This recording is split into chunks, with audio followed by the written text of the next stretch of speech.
Today's a nice sunny day, so it was worth a bit of a wander around. In the windows behind me you'll see the council buildings reflected. Well, I went for a bit of a walk with the Mayor. We did a couple of little snippets of video. I'm here with Mayor Andrew King, and in the background is Victoria on the River, a development that has happened in the last 3 years in the current time of the current council. And I was just going to ask Andrew here, what's the story of how did that come about and why? And because I remember Riverbank Mall when it was just almost a derelict building. So hi everyone, I'm Andrew King, Mayor of Hamilton Kirikiriroa. This is Central City River Park, or Victoria on the River. It's got two different names, hasn't got an official name yet. And this is a park that's been set up and developed. It opened about a year ago, and it's beautifully terraced park with seats, and where you can watch the moon come up. You can buy a Duck Island ice cream or a Sunny Nelson ice cream, sit there and enjoy an ice cream and just relax in the evening, or even later on at night. It's absolutely fantastic. It was a park that the council owned. It was land that the council owned that they were going to put a building on. I didn't think that was a good idea. I thought that the central city needed a park to connect the people with the river. We also own the buildings to your left of the park that you can see in the background, and I would like to see, my vision for this area is to see those buildings removed and the park continue coming across to really open up and give Hamilton a riverbank that everyone's talked about for years and that we never had. And it also, the theatre, the new theatre that is being built, the regional theatre, is at the far left again. So my vision is that this park will run right the way through to the new theatre. Oh, okay. It'll be stunning, it'll be beautiful, and it'll just be the place where we go for anything Hamilton. So Hamilton needs a river park, it needs connection with the river, it needs a waterfront, and this is it. And I'm sure that you'll agree, it is absolutely fantastic when you do get to visit this park. So it's straight off the end of Collingwood Street on Victoria Street. It's actually quite a nice little, I've been there a few times. The other thing people may not realise, but they may see if they look closely at the video, is about level with just above your shoulder is the river path, the river track that goes along beside the river, which joins up with the terraced piece. You can actually ride from the main street down all that terracing onto the river path and then cycle all the way to the gardens from there. Yeah, so the plan is that we'll have the lower river path, which is already there, and we'll have another river park up further. Now that river park's already connected to the north, but we need to get it connected through to the south as well. Yeah, and we'll, on the way through town, we'll stop at the where the possible location for the theatre is, and you can get it. We'll see it from a different angle. Yeah, there are plans for this area that have been made by one of the architects in town that show the whole area opened up. Manly Park has some restaurants and cafes, and just sort of tucked and built into the bank itself, so that you can still see over the top and it doesn't affect your view of the river, but places where people can go and have a drink, have something to eat, and just enjoy the ambience of the city and the river. It's quite a nice place to sit and have a meal. I actually went and photographed someone's 21st there for them, and we came outside and did some photographs on the terraces. That was really, really nice. Yeah, it's absolutely stunning. It's quite interesting. Everybody, a lot of people questioned whether this was the right thing to do, as they always do, until it opened. The day it opened, I had never heard one single person speak against it. So do you think we need to be really making that river more visual so that people can actually sit on this side and look at the river and enjoy the ambience of the river flowing by while they're relaxing? Oh look, there's residential on this side. Of course you've got Piranha Park down the road, but the other side is the prime side. The city side is the prime side. You've got it's north facing, you've got the wind behind you, you can get out of the weather, tuck down over the edge of the bank, and just sit there and, like I say, watch towards the east where the moon comes up, where the sun comes up. That is the prime side, not this side. Not knocking this side for residential. This is fantastic, but this is where the commerce happens, is on the other side of the river. And it has become very popular during summer, I've noticed, especially with the longer daylight hours. I've been through town and stuff, coming back from the gardens late, and yeah, it's actually become quite popular, I've noticed, in the evenings. Yeah. Yeah, it's a stunning addition to Hamilton that's happened in the last 3 years. Right, I'm here on Victoria Street, right at the end of Sapper Moore Jones Place.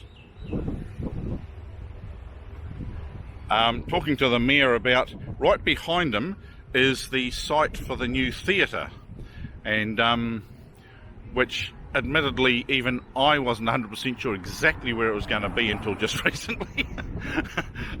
Because I knew theoretically it was around here somewhere, I just didn't know exactly which building. And this is quite an old building, this one, isn't it? Yeah, so this is the old Hamilton Hotel. The facade is going to be saved, and that will stay, and then the theatre will be built inside it.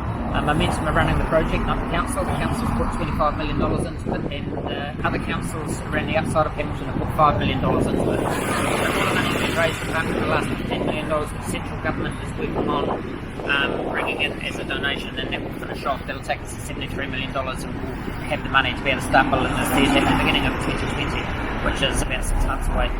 So it's a stunning site. It's probably the best site in Hamilton. When you look down Sapper Moore Jones Street, you're right on the river, so this is going to open up straight out over the river. And at the back end of the theatre will be at the front. There may be a hotel that's wrapped around the outside edges. And we've got the Sapper Moore Jones statue, which is up here, who is the war hero who saved people from this hotel when it was burning at one stage, and he lost his life here. So this is very, very exciting. Now, this is the theatre that I was talking about, where when the buildings from this theatre right down to the new park, if we can open that up, that'll just bring a beautiful waterfront into Hamilton. And then on this side of the road, these facades will all be saved, and there'll be, I envisage apartments in here looking over the park and looking over the river and looking over the theatre. So it's an absolutely stunning idea. It's from here, 270 metres from this site, there are hundreds of underground car parks that aren't used at night. Okay. In, both Alexandra Street as well as Hood Street. So so that's not that far to work. And right now, just over your shoulder, not too far up the road, is the Victoria on the River site, which we were talking about earlier. So you can see it's not actually far down the road, so you're getting pretty much a whole stretch of entertainment area that is linked together. Restaurants and bars coming through to the entertainment in a theatre, and then apartments across the road. So that's actually not too bad a concept, really. Yeah, this is a very exciting development for Hamilton. And like I say, don't worry about the parking. There is parking within 270 metres, certainly within 300 metres. And remember, there will be parking for those with disabilities and drop-off zones available.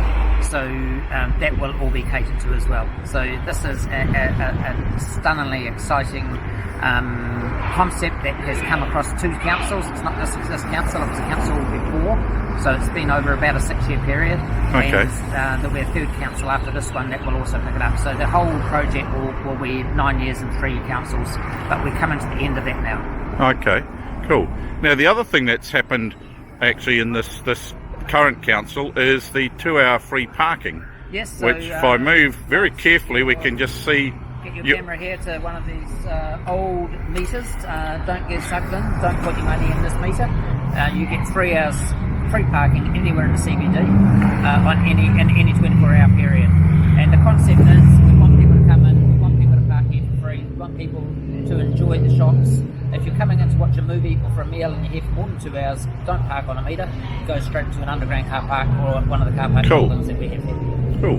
Now, is there any other outstanding things that have happened in the last 3 years that this council's done? Because it's, there seems to be quite a lot done in 3 years for a council. Now, not being rude about council, but most people will admit that you're not surprised if councils move dead slow sometimes. Look, it's incredible what this council's done.